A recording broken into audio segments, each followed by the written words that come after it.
to my room. I'm about to leave because I have a couple of things to get right before my flight tomorrow. I'm going to Ireland to see my parents for the week because I'm officially on break, which is really, really exciting. The last time I went there with my sister, so we were like kind of full family vibes, but now I'm the only one going back because my sister's working, so it's gonna be a little bit different. But I am super excited though. I've had like the busiest past couple of weeks, so I'm just very excited to be on break and like be able to just kind of slow down a little bit and re-energize myself. I think also this whole like transition into my new class and stuff, it's been a little bit difficult because I haven't really met a lot of people yet that I hang out with. I'm mostly just like sitting in class alone, which is like not the best thing on the long run for my mental health. I definitely feel like pretty lonely, but this is just the way it goes. You get really lucky with some people and sometimes you just don't find your match. It's also pretty early. It's only been 2 weeks, but the class is really small, so I don't even know if I'll even get to eventually hang out with people on more of like a regular basis. But yeah, I'm trying not to let it discourage me, and that's also partly why I'm super excited for the holidays, because it's just been stressing me out, this whole new class and like all the stuff that I have to do. Like it's a lot more intense obviously than the first part of my year, but yeah, so I'm just excited to kind of take a break and just maybe come back with a little bit more energy, a little bit more social energy as well, because to be honest, I've been lacking. But yeah, anyways, I didn't know if I was gonna go out today because my sister and her boyfriend aren't here. They left to celebrate his birthday with his family, and so this is the first time I've had the apartment to myself for more than like 24 hours. Just doesn't sound like a lot, but I was like, I don't know what I'm gonna do all day alone here. Like I usually hang out with my sister, like we go out, we do groceries and stuff. But yeah, so I thought I would just kind of like stay in and like start packing my suitcase for tomorrow, but I want to go out because I feel like I'm just gonna get really depressed here. And also I do need to go buy some stuff, so it worked out perfectly basically.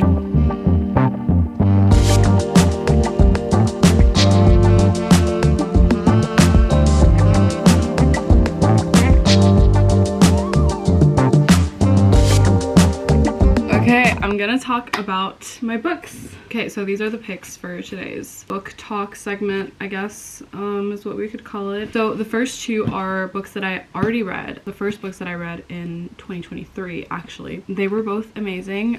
The first one is Conversations on Love by Natasha Lunn. I think I already talked about this book in another video, but it's a collection of interviews with doctors, psychologists, therapists, writers, etc. on different subjects, all centering around love, and specifically 3 subjects, which are how do we find love, how do we sustain love, and how can we survive losing love. I cannot express how much I love this book. It is probably one of the most amazing and most informative like pieces of writing that I've ever encountered, and I learned so many things. The great thing is that I started reading it after I read All About Love by Bell Hooks, which she actually references in this book. So if you're interested in reading this, definitely read All About Love before, because it is also super informative, super interesting, and kind of gives like a basis definition of love that is really important to know before going into this type of book, because then things will just be easier. It'll make more sense. I'd love to talk more about this book because I underlined a couple of passages and I've been taking notes on it. This is something that I've been wanting to do this year because for the past couple years I've kind of focused on the number of books that I was reading, so I would set a goal for myself for the year. But what I realized last year is for a while I kind of got lost in that goal. I just forgot to actually read them with intention, which is what I want to do more of this year. So I completely took out a number from my book goal this year and I just wrote read more intentionally. And for me that means like taking notes, underlining passages, choosing books that are actually informative. Of course I always love fictional books once in a while, but I really want to learn more about not only love but like feminism, politics, any type of informative subject that I can absorb through reading this year. I'm really interested in. So yeah, as I said, I underlined a bunch of passages and I've been keeping a tab on my computer where I would just like write notes about certain passages and what I thought, if I resonate with it, if I agree, if I disagree. And I've just taken so much from this book, which is why I love it so much. There are so many subjects of conversation that have come up just from reading this book. Like I've talked to people about certain passages that have just like to me super intrigued. It's made me realize a lot of things about myself and like my past past relationships with friends, with partners, with my family, etc. And I couldn't recommend this enough, but definitely underline things. The next book that I read that has me going crazy because I can't find the cover anymore. This was actually a gift from my best friend for my birthday. It's the memoir from Jeanette McCurdy called I'm Glad My Mom Died. I was really stressed out about reading this book because I heard about it on social media and I knew it had a lot of like touchy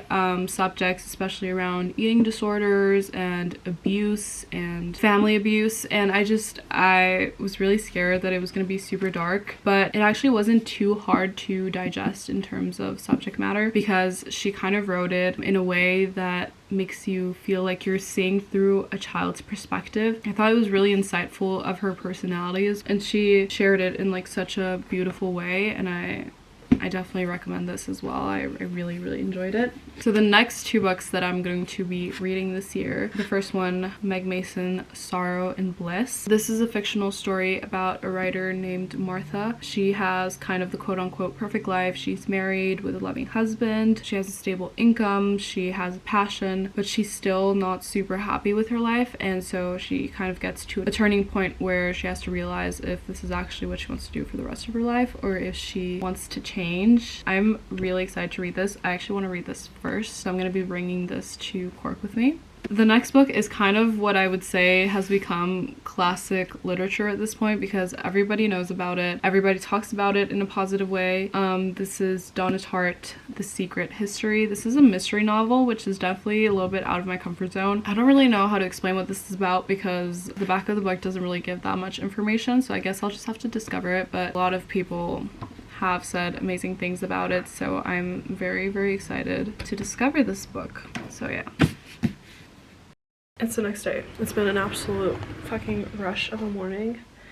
I still haven't finished packing and I need to leave in 30 minutes, so I'm starting to get a tiny bit stressed out. But hopefully everything should go great and I'll be in Cork tonight. Hopefully.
inches. I think I cut off like 2 inches, which doesn't seem like a lot, but I'm a little bit sad, but also it's fine because I'm not planning on cutting my hair anytime before this summer. So I still have like 5 months to grow it out, but I'm really happy with the haircut. I think she totally nailed it, and my hair feels like so much lighter and healthier, and I feel pretty cute.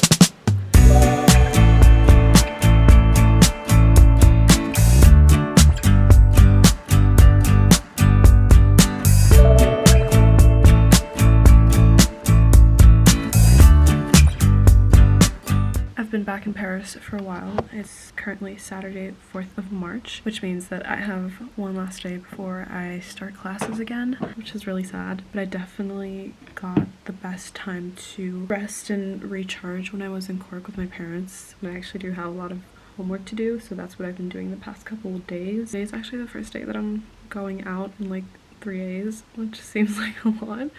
I'm having lunch with one of my really close friends here in Paris, so I'm really excited. We're gonna be trying this new dumplings place that I hope is really, really good. I'm really excited about this one. I think it's called Royal China, so we'll see how it goes. Anyways, we're gonna get going.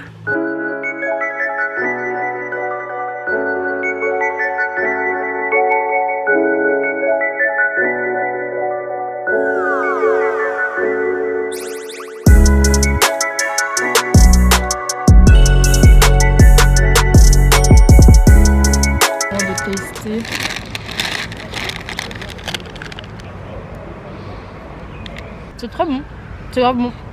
Ouais, tu as prouvé. Alors moi, c'est... Waouh, waouh. Chocolat noir et quelque chose noisette, genre. C'est bon? Pas trop chocolat noir, hein. Très noisette. Tu as prouvé? Ouais. Note sur 10? 7. 6,5, 7. Ok. Ouais.